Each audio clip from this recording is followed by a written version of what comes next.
आज वो लड़की जिंदगी भर के लिए जेल में बंद है और कभी वो पूरी दुनिया में वायरल थी और आज उसका कोई नाम भी नहीं लेता है। एक लड़की जिसे इतनी हिचकियां आई कि वो पूरी दुनिया में वायरल हो गई, लेकिन कुछ साल बाद वही लड़की जेल में मर्डर केस में बंद है। जेनिफर मी नाम की लड़की को 2007 में हर मिनट 50 हिचकियां आने लगी और कुछ समय बाद इलाज के बाद उसकी हिचकियां ठीक तो हो गई, लेकिन उसकी जिंदगी बिगड़ गई।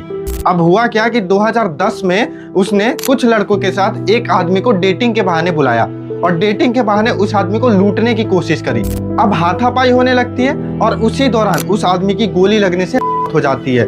हाँ, गोली जेनिफर मी ने नहीं चलाई थी, लेकिन उसे भी इस केस में दोषी माना गया। कभी कभी किस्मत एक हिचकी से सब बदल देता है।